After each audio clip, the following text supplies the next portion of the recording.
안녕하세요. 재미있는 경제 공부 그리고 건강한 투자를 배울 수 있는 집콕 프로젝트. 저는 여러분의 집콕 요정 하경입니다. 반갑습니다.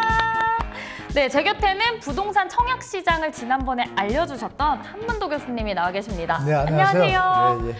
오늘은 교수님과 함께 도시계획 중에서 신도시라고 딱 이름부터 벌써 뭔가 센스 있는 것 같고 유니크한 것 같고 이런 내용에 대해서 한번 살펴볼 텐데요. 오늘 교수님 어떤 이야기를 해주실 건가요? 이제 질문해 주신 것에 대해서 최선을 다해서 말씀드리겠습니다. 네, 제가 신도시에 대해서 굉장히 관심이 많아요. 아, 그러세요? 네, 뭔가 신도시는 청춘들을 위한 도시 같잖아요. 뭔가 네. 저같이 집 없는 사람들, 막 이런 사람들이 살기 좋게 만든 도시 같아서 저는 굉장히 좋아하거든요. 예전부터 궁금했던 게 신도시라고 하는데 이 이름 자체를 왜 신도시라고 하는 걸까요? 일단 신도시니까요. 그런데 이제 헷갈리는 게 뭐냐면 일반 분들이 새로 지면 다 신도시 아니에요? 도시를 새로 지면? 아니, 또 나라가 정해줘야 되잖아요. 그러니까 이제 제 이 얘기부터 드릴게요. 다 신도시예요. 근데 우리 개념 속에 있는 신도시는 뭐냐? 지금 말씀하신 것처럼 나라가. 그러면 나라가 아니라 예를 들어서 젊은들이 저쪽에다 도시를 더 멋있게 지어 민간이. 그건 헌도시예요? 그것도 신도시죠. 새로 지었으니까. 그러니까 신도시의 뜻은 새로 지으면 다 신도시예요, 원래. 그런데 우리가 듣고 있는 건 어떤 거냐?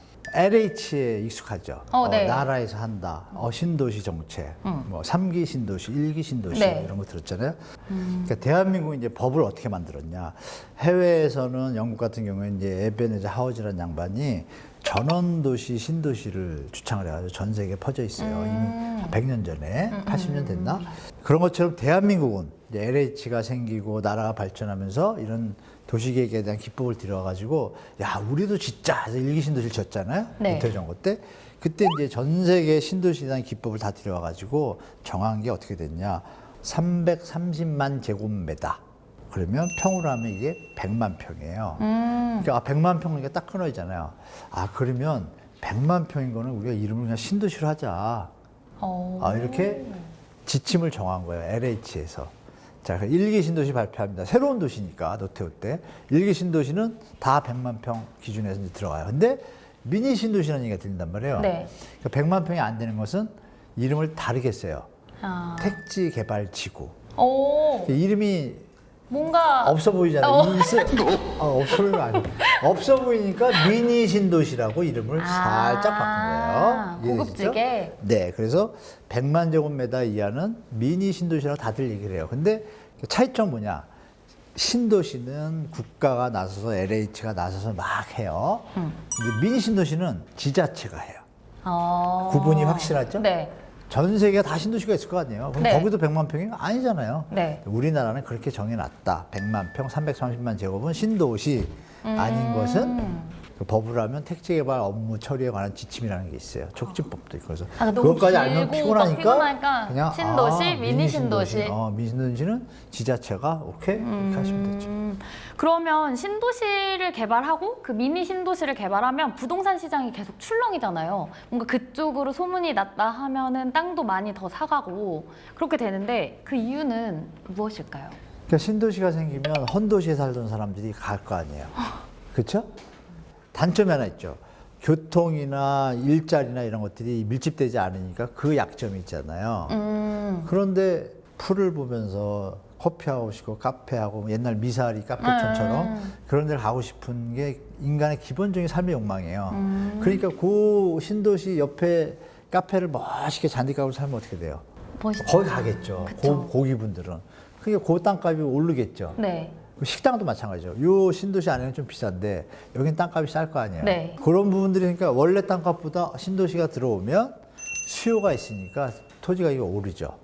그래서 약간 주의가 또 그러니까 똑똑한 사람들은 신도시가 발표가 되면 바로 하던 일 멈추고 막 가서 신도시 선 있잖아요. 적경지. 그 선 옆에 거부터 사기 시작합니다. 다. 그러니까 그것도 출렁이는 게 그래서 출렁이는 거죠. 그 옆에가. 그죠? 요즘은 신도시를 딱 지정하면 토지거래허가구로 묶어가지고 막 투기를 하기가 쉽지 않아요. 그 전에 해야 되죠. 이번에 LH 사태 난 것처럼 미리미리 하지 않는 이상은 걸리게 돼 있어요. 그래서 그렇게 보시면 될 것 같습니다. 그러면 신도시에 지정이 되는 개발 조건이 있을까요? 개발 조건이 네, 뭔가 수도권에만 신도시를 지정한다 아니면 광역권 주변에만 생겨야 한다 이런 조건이 따로 있을까요? 기본적인 건 이거죠. 구도심과 원래 기존 도심이 인구가 몰리고 경제가 발전하고 문화가 발전하면서 인구가 몰리는데 안에서 수용을 못할 때 어떻게 되겠어요? 문제가 생기죠. 그쵸. 도심에 문제가 생기니까 그 수요, 주택 수요를 분산하고 연결시키기 위해서 옆에 근처에다가 교통이 가능한, 출퇴근이 가능한 거리에 도시를 하나 만들어서 분배를 하는 거죠. 근데 그것은 이제 인구가 늘 시절의 정책이에요. 그죠? 인구가 막 늘어갈 때. 늘어나는데 그 한정된 땅에서 어떻게 해요? 다 높이지면 일조권 때문에 해를 못 보니까 쾌적한 환경이 안 되잖아요. 그래서 신도시로 분산해서 구도심도 쾌적한 환경을 유지하고 신도심도 유지하려면 인구가 늘 땐 분산을 해야 되는 거고. 근데 지금 인구가 안 느는 시기로 들어가잖아요. 그러면 앞으로 신도시는 굳이 막 만들 필요는 없겠죠. 지금 이제 해보고 나서 모자라다 그러면 조금 더 만들고 거꾸로 신도시를 해체하는 게 어디 있어요. 일본처럼. 그러니까 너무 막 하는 것도 안 되고 인구 추이를 보면서 하겠죠. 그렇게 생각하시면 될 것 같아요. 그러면 제가 이제 집을 마련하고 싶다고 계속 말씀을 드렸잖아요. 네네. 그러면 제 첫 집은 이런 신도시를 목표로 바라보고 해도 될까요? 최고죠. 이제 막 지정된 곳이랑 이미 지정돼 있는 곳이랑 고민을 할 거란 말이에요. 그 무슨 고민을 해요? 뭔가 이미 지정이 그러니까 이미 발전이 된 곳은 성숙지라고 네. 그러죠. 성숙한 도시. 네, 성숙한 도시. 글로 갈까? 새로 글로 하는 데 갈까? 네, 새로 갈까? 여기는 어쨌든 가서 또 몇 년을 기다려야지 성숙한 도시가 되잖아요. 그래서 저렴하게 사잖아요. 그쵸. 그러니까 다 가지려고 그러면 안 되고요. 자, 성숙한 도시는 왜 비싸겠어요? 다 성숙이 완성돼 됐으니까. 그러니까 덜 성숙이 됐으면 어떻게 돼요? 뭔가 더 투입을 해야 되잖아요. 네.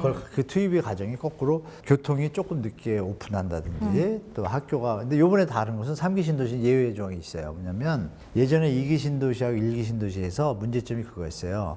사람은 들어서 사는데 상가도 없고 시장도 없고 도로는 공사 중인 거예요. 난리가 났었어요. 또 2기 신도시도 마찬가지예요. 그래서 요번에 이게 교통에 문제가 있구나 그래서 대한민국 최초로 광역교통계획 회의를 한 거예요. 서울, 경기 뭐 다 모여가지고 그래가지고 광역 단체 단체한테 다 모여가지고 도로 계획을 같이 짠 거예요. 왜냐하면 내가 예를 들어서 여기 경기도 광주라는 데가 있다고 칠 때 네. 서울에서 직통으로 놓고 싶은데 광주시장에 나는 일 없어 그러면 어떻게 돼요? 광주 접경선 딱 하고 끝날 거예요? 네. 못 하잖아요.